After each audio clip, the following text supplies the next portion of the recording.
What is up, everybody? We are back with our last running back rankings video. We are looking at our top 10 running backs for redraft fantasy football, the 2023 NFL season. This is for half PPR leagues. Again, this is redraft, not for dynasty.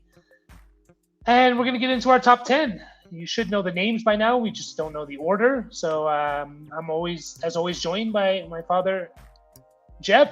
How's it going? How's 98 days, I believe, until NFL kickoff, by the way? Yeah, I know college football is a little closer, so be ready to start. Yep, ready to start. I'm just double checking that. September. Yeah, I think it is 90. I think I heard it was 98. So that's exciting.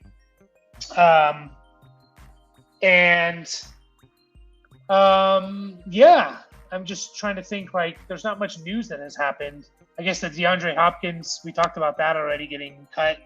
We talked about that in the last video. I don't think anything else has really come out. Maybe the Jimmy Garoppolo stuff was a little interesting. Yeah, I did Tom Brady. I did a sneaky pickup in our Dynasty League of Brady. Just throw him on your roster. I think hold on to him until the season starts. You never know. He's a minority owner of the Raiders. Josh McDaniels is there, I don't know. We'll see. We will see. But we're going to get into our top 10. We'll kind of recap the list really quick. We've gone over 20 already. So we're doing our top 30 overall. Our 30th was James Cook. Cam Akers, James Conner, DeAndre Swift, Rashad White, and then Khalil Herbert was number 25. Then we had David Montgomery, Alvin Kamara, Jahmyr Gibbs, our first rookie coming in at 22 overall. Damian Pierce, Javonte Williams was 20th. J.K. Dobbins, Aaron Jones, Miles Sanders, Ken Walker, Travis Etienne came in at 15th overall. Dalvin Cook, Tony Pollard, Joe Mixon, Breece Hall was the last guy we talked about in our last video. So we're going to get into our top 10. Again, this is half PPR. And number 10 is Rhamondre Stevenson. Rhamondre Stevenson, of course, of the New England Patriots. He had a big year last year, which was his second year, right? Yes, that was his second year. He rushed for 1,000 yards. He also caught 69 passes for 400 yards. 6 total touchdowns. I believe he was a top 10 running back in half PPR. He didn't miss any games. He started only 7 because of Damian Harris was there. Damian Harris is no longer there, which is something that's intriguing about him. He finished 11th overall in half PPR. And yeah, it's intriguing that Damian Harris is not there, and the Patriots didn't really do much. They didn't draft a running back. They didn't really bring a running back in. I guess they still technically could. There's a couple guys out there, and Fournette, Kareem Hunt. But, Dad, how are you feeling about Rhamondre Stevenson this year? You did have him ranked 11th, so you had him basically right around the same. So what are you thinking about Rhamondre this year? Yeah, I like you just pointed out, he looks like he made the next step. From year 1 to year 2, had a very good season. This guy's built like a running back, 6 foot 230. So big guy, can kind of carry the load and stuff like that. I was kind of surprised at how many passes he caught last year, which was a good amount. So I just think we're going to continue along this trend. And now, and like you said, the depth chart for New England running backs does not look impressive. I think James Robinson's number 2, so good old Rhamondre is. I think he's looking pretty good this year for having a big year. Yeah, definitely. There's always the worry with New England Patriot running backs. That's kind of been the theme under Bill Belichick since we started playing fantasy football in 2005. Or even before that, it's just like you can never trust the New England running back. And there's been a couple here and there, but it never seems to be a consistent guy year to year. Hasn't been for a while. Rhamondre was like the first guy in a while. I know Damian Harris had a good 2021 season, but a lot of that came because of I think he had 15 touchdowns. Yeah, so we'll see. There's always that thought in the back of your head. There's rumors coming out. Ty Montgomery is going to take over as the pass catcher, but this is coming from a New England's ex-running back coach. The guy hasn't even been a coach on the team for 2 years or something like that. It's what does he know about what the Patriots are going to do in their game plan in September in the middle of May? I don't know. It just seems strange to me learning about that. And also Ty Montgomery hasn't really been relevant since almost his whole career. But I mean, he had one decent year in 2016. Yeah, he's he's what you call a journeyman. So yeah, I don't see him fitting in. I mean, the guy's had 60. He's had less than 100 touches since 2019. It's come on, I don't know. I just hard to buy it. I guess Rhamondre is their best player, and a team that kind of lacks explosive offense kind of needs to roll with their best players, I would say. Interested to see where he does go though in redraft. I'll be very interested. Derrick Henry comes in at number 9. Derrick Henry has been, the gold standard of fantasy running backs since he basically became a starter in 2018, 19. Had another big year last year. He had 15. Led the league in touches in rushing attempts of 349. That's 3 of the last 4 years he's led the league in rush attempts. He had 1,500 total yards. He missed only 1 game. He scored 13 touchdowns on the ground. He caught 33 passes, which was a little surprising for 400 yards, which is always something you've been worried about with Derrick Henry. So another year where he gives you almost 2,000 total yards, Dad, 13 touchdowns. I don't think 30 catches is kind of crazy. I know he had one or 2 big games. He had a 5-catch game, but he was pretty consistent with getting about 2 catches a game there, almost every game. And I guess the one worry we're all worried about is he's 29, and the history of running backs at that age is not good. I'll give you a quick rundown. Running backs to finish in the top 10 since 2012, there have been 10.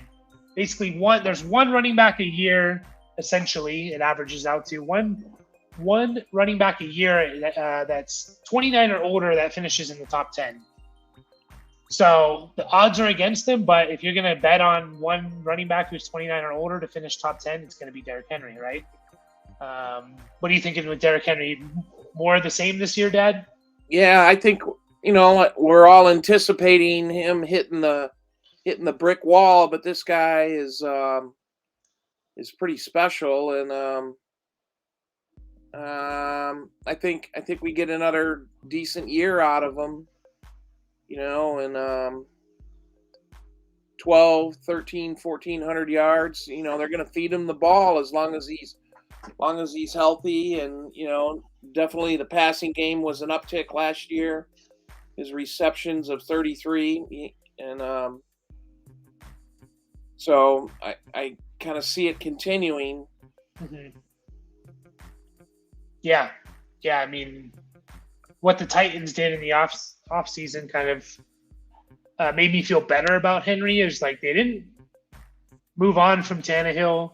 They didn't really bring in any pass catchers at all. They drafted Tajay Spears in the 3rd round. Okay, that's kind of all they did. It just kind of felt well, we're going to run it back one more time. We have a solid defense. We beefed up our offensive line. We're going to run it back with Tannehill. Let Will Levis learn. And the Titans, they almost made the playoffs last year. They were, came down to the final game of the year. They were the number 1 seed, I believe, in 2021. They have a good coach. So I'm excited about Henry. And yeah, the age is a little alarming, but look how he finished the year last year in the last 4 games of the year. he had 460 yards. He was averaging over 100 yards a game. Scored 3 touchdowns. He was RB2 in that four game stretch, averaging almost 18 and a half points in half PPR leagues. So, you would think an older guy, maybe he slows down near the end of the year. It hasn't been the case, but it is a little bit alarming with the especially the amount of carries he's had as well. Just a crazy amount of carries. Probably almost 1,200 in 4 years. So, but he's falling, I would say. So where would you be happy to get him, Dad? Do you want to take him still in like the back end of the first round, or are you going to kind of see if he drops to you in like the mid? I think there's enough guys, running backs ahead of him, or first round draft, material in a fantasy redraft. I think I would hope I could, if Derrick Henry's in the second round, early second round, I'm going to jump on it. Mm-hmm. That's what I would hope. I think, is everybody waiting for the old shoe to drop on Derrick Henry and for him to fall apart and they're too scared to take him? Could be, possibly, but I'm not sure I'd take him. I think there's other running backs. If I'm going to take a first round running back, there's a couple more ahead of him, as we'll talk about here in a couple minutes. Yeah, definitely. But I think there's a good chance he does fall to the late second round in drafts, and I'm probably going to take a chance on him there. Because he's still Derrick Henry. Again, almost 2,000 yards from scrimmage last year. It was his second best yards from scrimmage year, outside of his 2,000-yard rushing season. And even then, you're looking at it, it's like his 2,000-yard rushing season, he only had 200 less total yards than last year than he did from his year where he ran for 2,000 yards. So, like, you think about it like that. Yeah, it's just like, wow. And he was doing that with catches. So, but we do have guys ahead of him, like the next guy, Mr. Reliable himself, Nick Chubb. Nick Chubb is similar to Henry in that, he's not known for catching the ball, but he's just consistently in half PPR leagues. Last year, he was 5th overall, averaged almost 16 points a game. In 2021, he was 11th overall. He averaged almost 15 points a game. 2020, he was 9th overall, averages over 16.5 points a game. And in 2019, he was 7th, averaged almost 15 points a game. So even though he's not a big pass catcher, he's still averaging 15 plus points a game in half PPR leagues because he's so talented at running the ball. Do you expect a big year from him this year, Dad? I mean, they got rid of Kareem Hunt. Yeah, really absolutely. And I know his age. He had over 300 carries last year, Nick Chubb. So probably his workload wise, that was definitely his biggest year. So 1,500 yards, 12 touchdowns, over 1,500 yards. And the thing I like about Nick Chubb, man, is, as the game goes into the second half, he really shows, why he's a running back to deal with.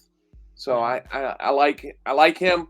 We were just talking. You were just asking me about Derrick Henry and where would I take him? I wouldn't have a problem taking Nick Chubb late in the first round. Yep.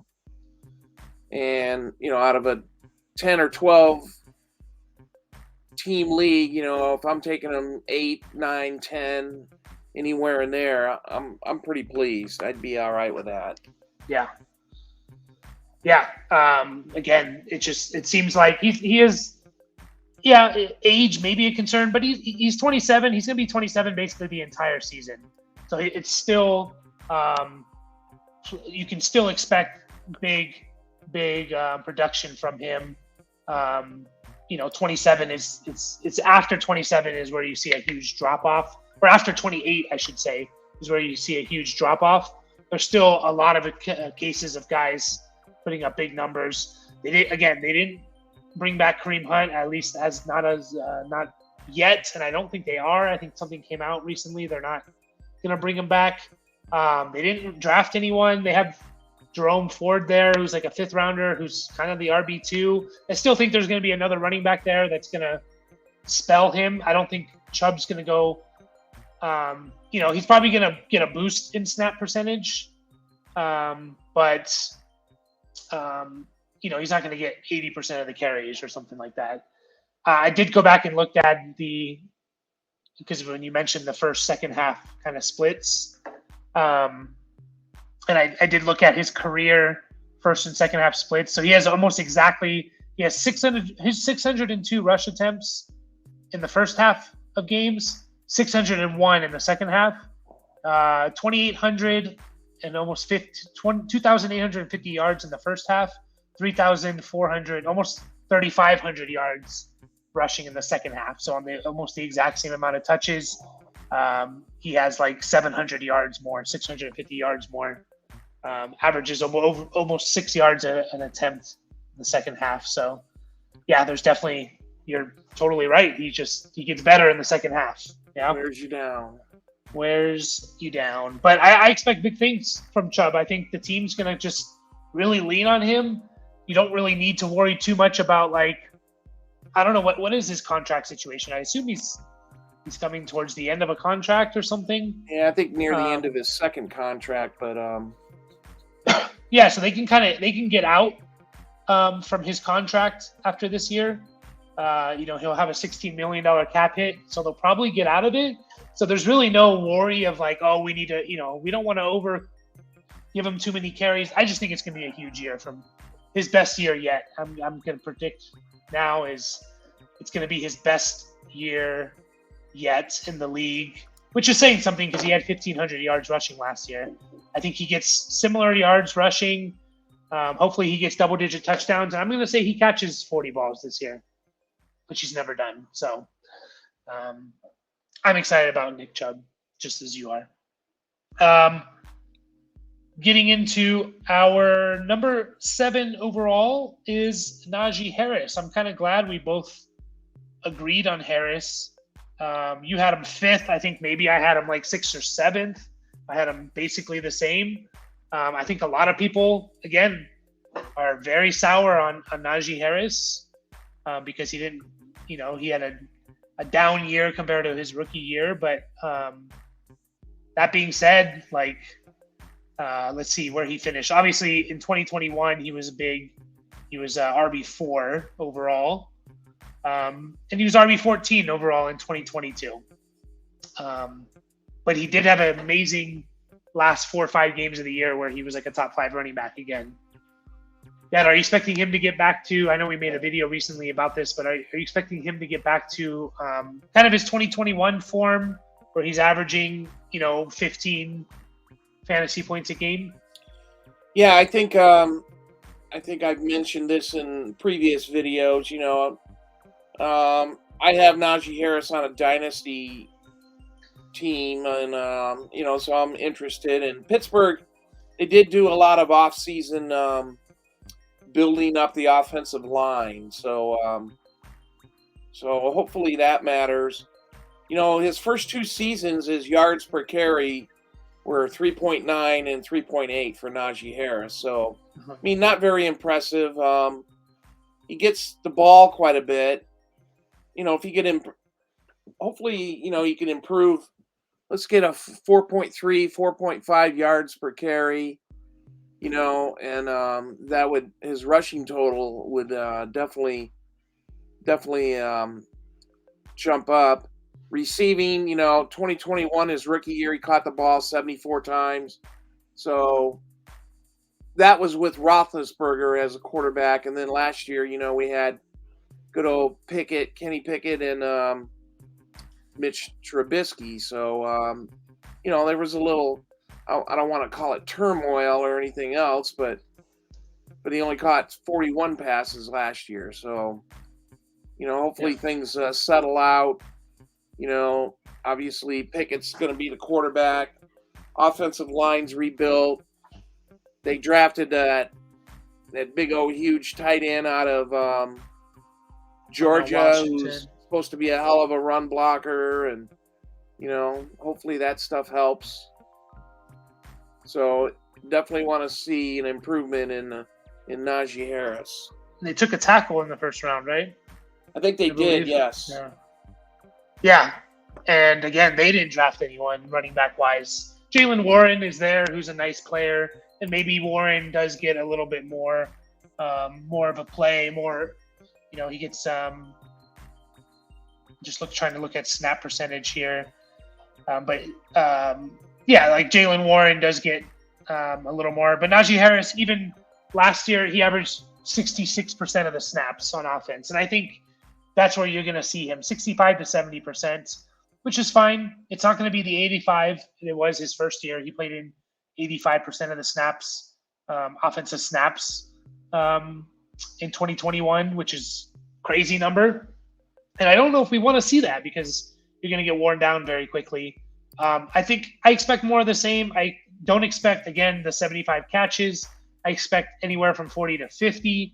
I do expect more than he kind of had a yard. His yards per reception was kind of low. And I do expect closer to like 300 to 350, somewhere in there. And, the rushing yards, hopefully he's more efficient with a better offensive line.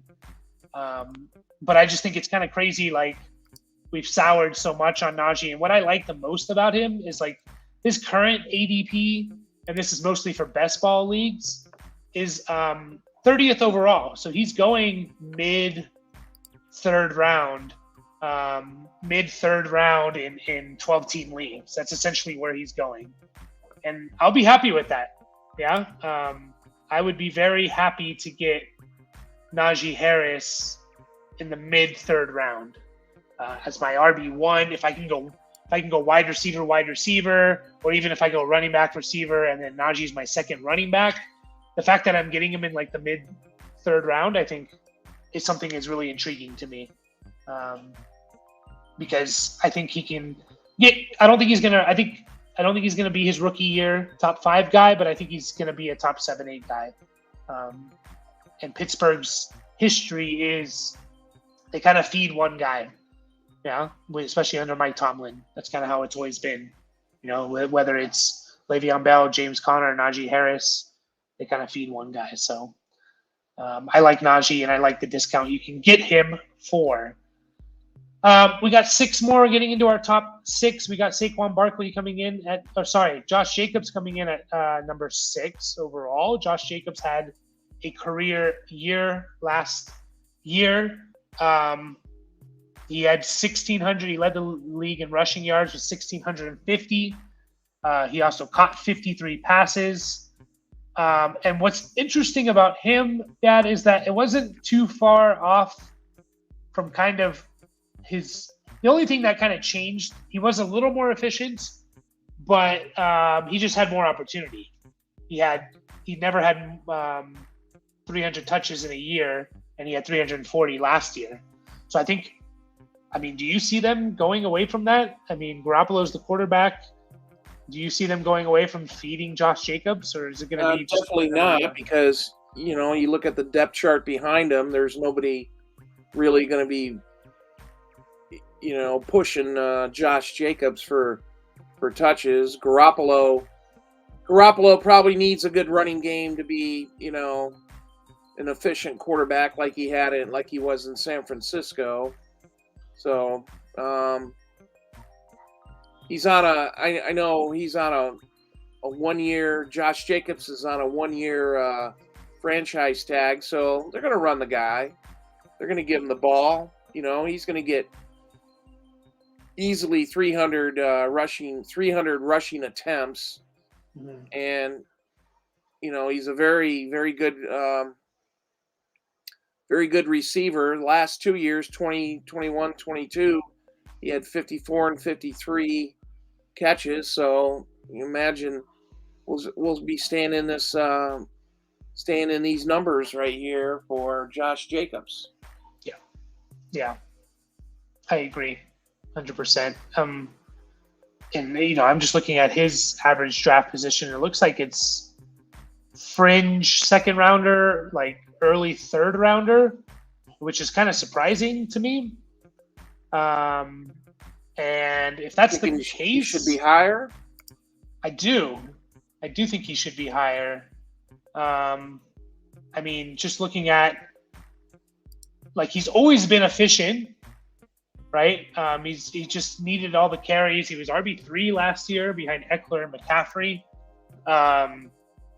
We don't really see much changing this year. So, like, I can see basically another year where he's getting close to 2,000 total yards, which is what he had last year.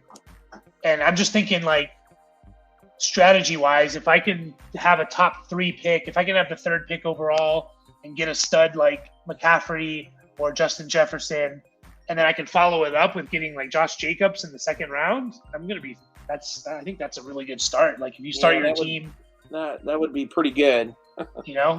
So it's just like, yeah, I think I want to take someone like that, at the end of the 2nd round. I think he should be closer to like a higher 2nd round pick, early 2nd round pick. So, I mean, just looking at the the running backs that are, at least as of now, like, again, this is best ball, but projected to go over him: McCaffrey, Ekeler, Taylor, Saquon, Bijan, Derrick Henry, Nick Chubb, Josh Jacobs. Yeah, I mean, I guess I can't argue too much with that list, but yeah, that's pretty nice to see Josh Jacobs picking him up at the end of the 2nd. Tied with our next guy, Saquon Barkley. Dad, you had him at 7th. I think I was a little higher on him with like maybe 4th overall. Saquon Barkley, the big problem with him was staying healthy. He was 2 years removed from his major knee injury, and he proved it. Had one of his better years since his rookie year. 1,650 total yards, 10 touchdowns, almost 60 catches. Kind of feels like it's going to run him back as long as he's with the Giants. You're going to I'm probably in on Saquon at least one more year of doing basically what he did last year. I don't really see why they would kind of go away from that. It's going to be a run team, a team that wants to run the ball with Daniel Jones. Do you agree, Dad, that you kind of run it back with Saquon? 1,600 yards, 10 touchdowns, 50-plus catches. He definitely was the Giants' bread and butter. So, and they're probably still going to lean on him. I know there was a rookie running back they got in the later rounds named Eric Gray, and they got Matt Breida, but none of those guys are Saquon Barkley. If they can get their passing game to be a little more efficient, they always talk about they stink at wide receivers and stuff like that. So hopefully, if all the guys they have are healthy and they're playing, which is a problem, for all NFL teams. But Saquon, yeah, he quite impressive. I wasn't a huge Saquon guy last year, but he proved me wrong. And 1,300 yards and 10 touchdowns rushing and 57 receptions, and so he's a big part of the Giants' offense. And I don't see that changing. I know he's on a contract where he's franchise tagged and he wanted more money, so you never know what these guys' attitudes are, but generally when they hit the field in September, most of that stuff hopefully goes out the window. Yeah. And we'll know, most people, by the time they're drafting, you'll know his situation. I expect him to be back. And kind of like what we were talking about with the Nick Chubb situation, it's like, well, the team has him this year. They don't really have to worry about the future too much. They might just feed him again, not really worrying about if they're running him into the ground or not.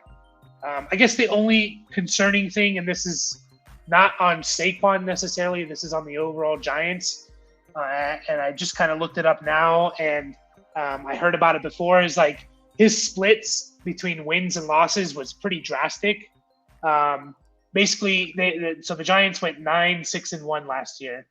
In games where they won, Saquon was averaging over 21 carries a game.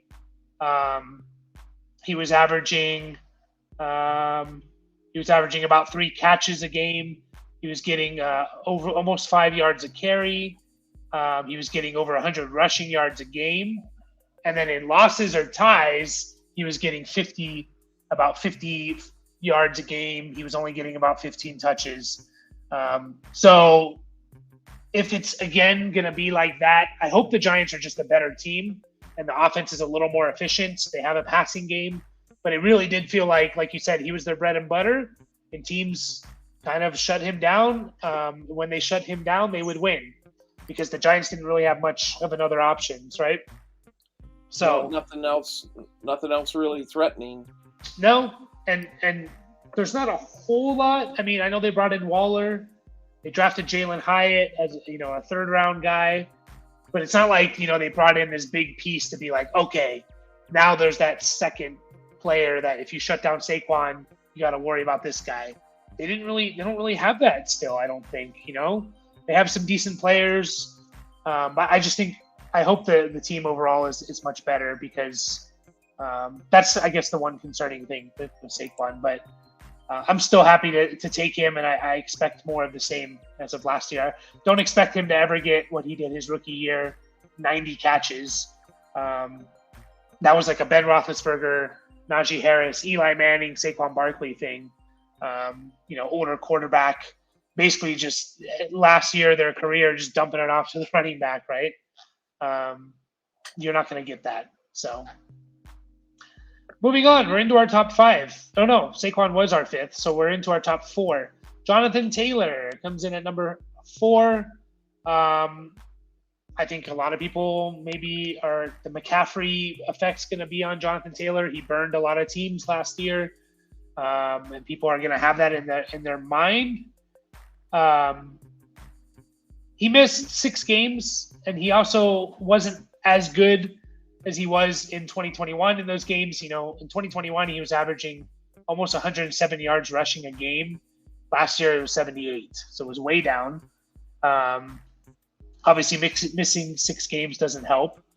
Do you think that 2021 was Jonathan Taylor's best year of his career? 1,800 yards, 40 catches, 2,100 total yards, 20 touchdowns. Do you think that was kind of his best year? And we're not going to see anything? I think he might have reached his peak, of course, and but you look at the lineup and the depth chart of the Colts. There's no one really pushing them behind him, other than Zach Moss a little bit. So, so if he stays healthy, he's going to get the carries.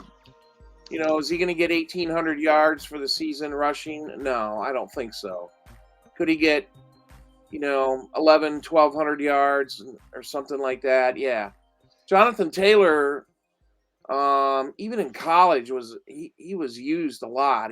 That guy's got a lot of miles and a lot of touches on his body and stuff like that. So when's it going to catch up to him? I don't know. We're in his 4th year. He's still relatively young,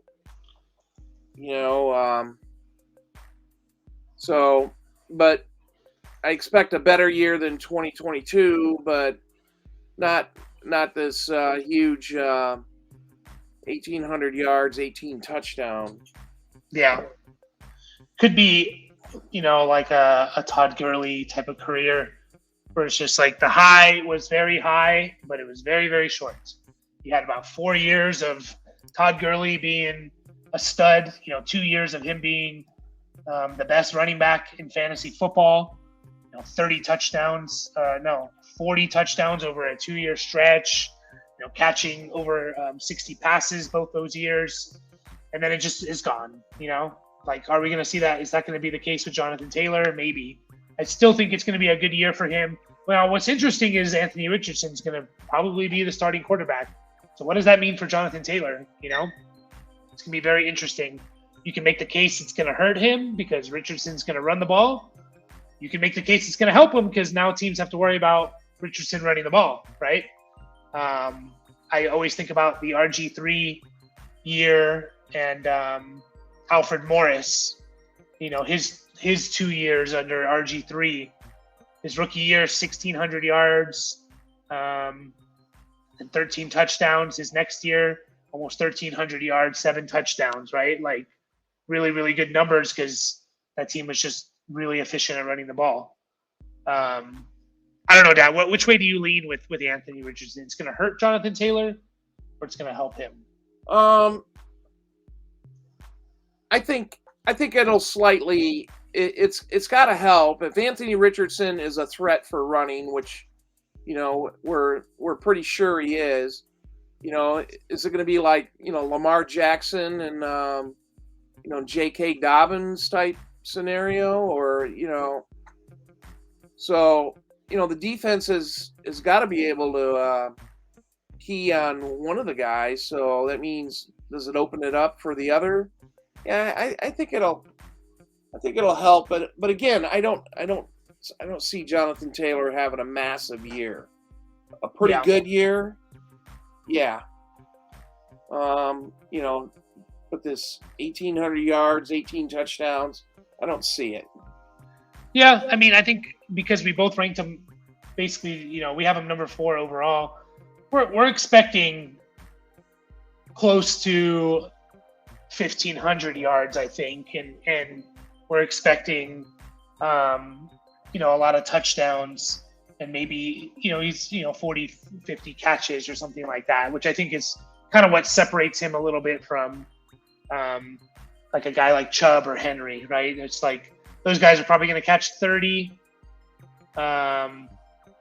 Jonathan Taylor, I think, has that ability, and we don't know. We just don't know with the Anthony Richardson experience, like how it's going to be. So something to watch. I think he's a guy I could see. I could drop him on my rankings a little bit. Putting Josh Jacobs or Saquon over him potentially. So we'll just see how it goes. But number 3, the big guy this offseason, if you follow Dynasty Football, Bijan Robinson comes in at number 3. I'm expecting a huge year from Bijan Robinson. Went to the Falcons, 7th or 8th overall. Dad, what kind of numbers, touches, catches, yards are you expecting from Bijan? Yards rushing, 1,500 yards. So, 300 carries, probably 40 to 50 receptions. So, I mean, all the signs are there. He's got the right coach. He's on the right team. If we all believe the hype, which I haven't heard anybody say, Bijan's a bust or anything like that. So we all think, so he's going to get the opportunity with the Falcons. The numbers should be there. Yeah. Do you think you're going to have Bijan a lot, Dad? I mean, if you're probably going to have to either spend a first round or a very early second round pick on him. Do you see yourself being comfortable with that? I'm still going through PTSD from a few years ago that I drafted Clyde Edwards-Helaire in the first round because I bought that nonsense, with Andy Reid and everything else, and so I don't know.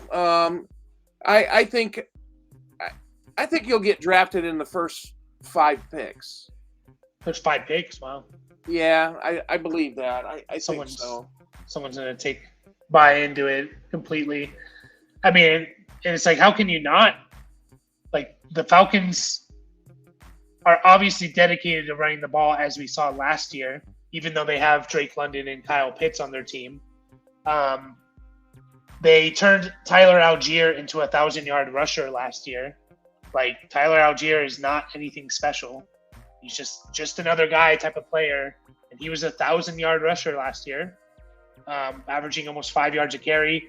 All their advanced efficiency numbers in terms of like their ability to run the ball is the best in the league. The Falcons were like the best in the league. I think sky's the limit for Bijan. I'm expecting like a Saquon-esque type of rookie year. Maybe not exactly the same as how Saquon did it, but in terms of being basically, he was RB2. Saquon was his rookie year in 2018 and averaged over 20 points a game in half PPR. I expect it very similar to Bijan. He can catch the ball. He can line up as a receiver. He's going to touch the ball. I expect 350 touches, rushes, and catches, and I think he's going to average, 5 yards a carry, close to that. So if he gets 300 carries, and 5 yards a carry, there's 1,500 yards. You throw in 50 catches, averaging, 7 yards a catch. There's 350 more yards.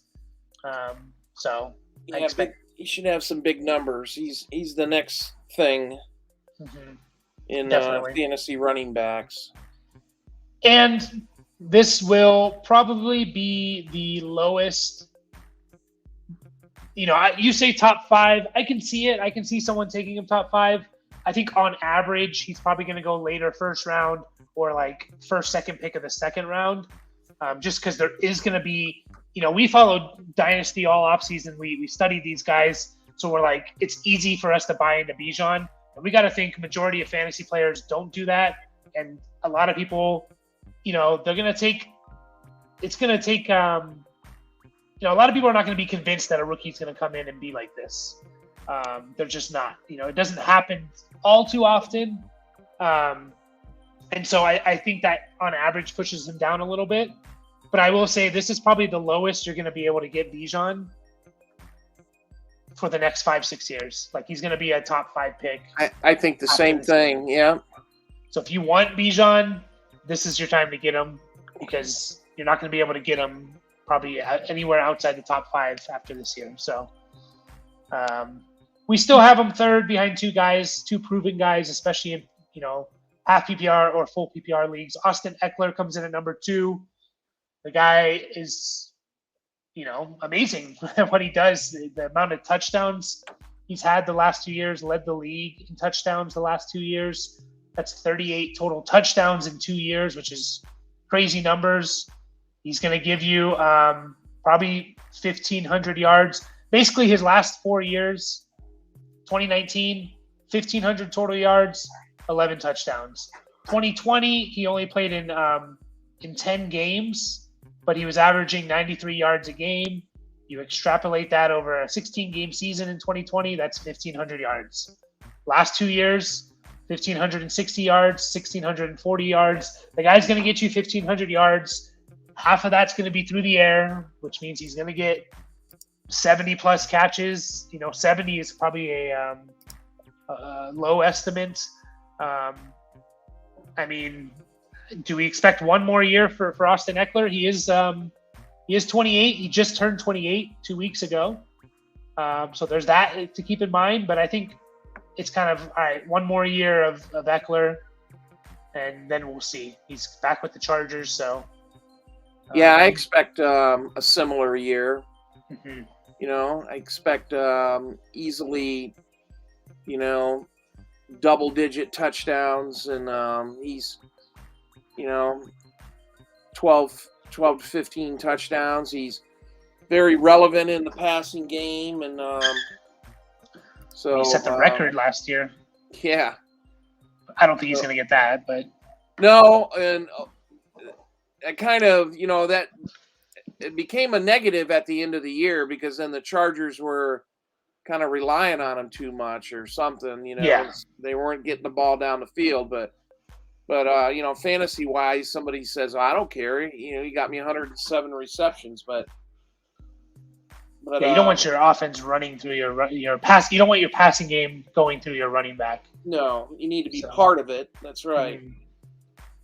But yeah.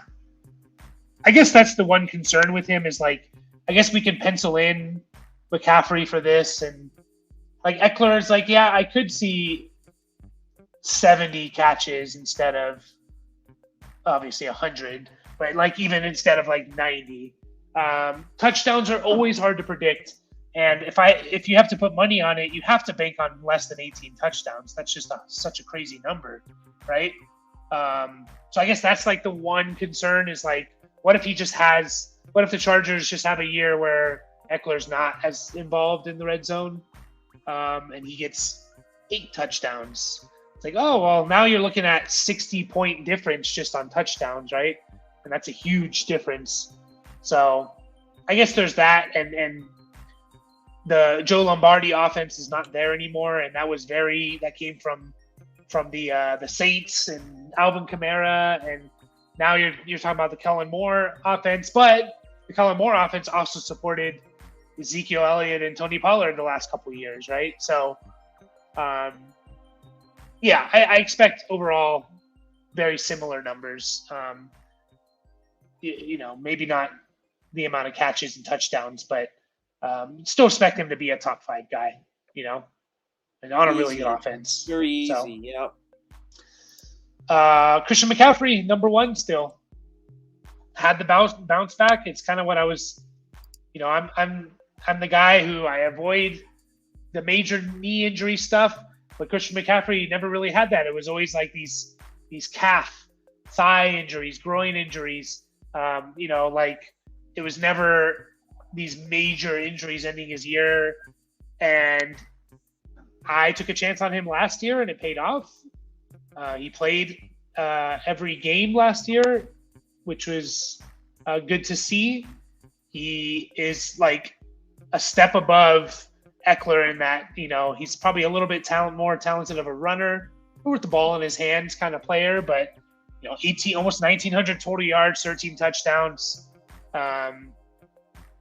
85 catches. Are you worried, Dad, that he's on San Francisco? Do you think it's better for him, worse for him than if he was on a team like Carolina where he was just getting fed? No, I think, in the long run, I think it's better that he's there.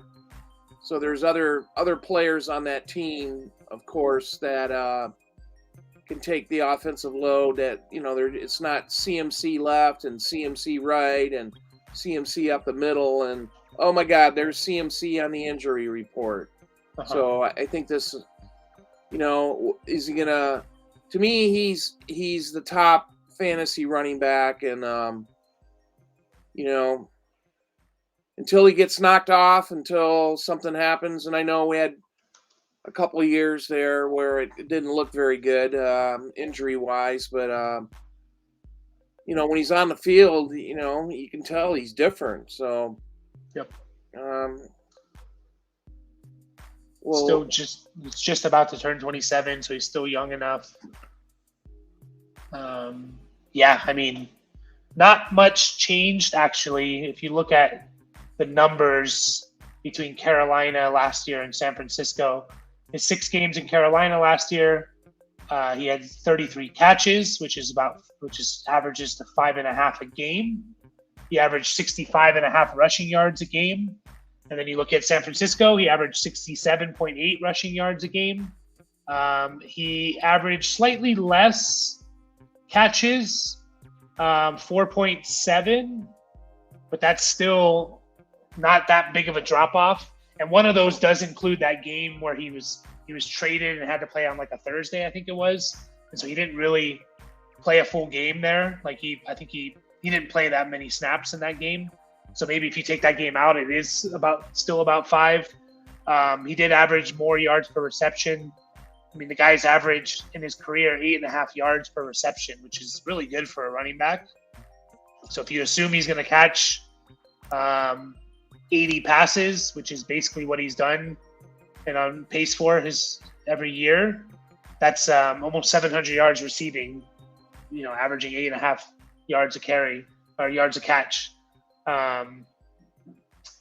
We'll see. There is that worry of like, well, you have Kittle and Ayuk and Deebo Samuel and lots of mouths to feed type of thing. But I don't know. I don't expect any drop off from McCaffrey, and the 49ers will know how to use him. Maybe they're a little hesitant with they have Super Bowl aspirations, so maybe they're going to be a little hesitant of like, oh, let's give Elijah Mitchell a little bit more of a run, rather than give the Panthers were just going to give McCaffrey, like you could bank on him getting 25 touches almost every game. It seemed like San Francisco might not do that, which hurts in fantasy a little bit, but I don't know. They didn't show that last year, I guess. He was touching the ball 20 times a game. So, yeah, like I said, this guy's at the top of the totem pole until he gets knocked off. This could be the year though with Bijan. And we'll see what happens. Yeah, for sure. That's our running back rankings, half PPR. We went through our top 30. We'll be back with our wide receivers, looking at the top 30. We appreciate it if you watch the whole video, like the video, and subscribe. I think we are at 194 subscribers, so 6 away. We're trying to get to 200 by June 15th. And so basically we have, by the time this drops, we have 15 days to do that. So we appreciate it, and we'll be back. Any last words, Dad? No, just boomer up. Boomer up. Less than 100 days. We're in the double digits away from football season. So we will catch you guys all next time.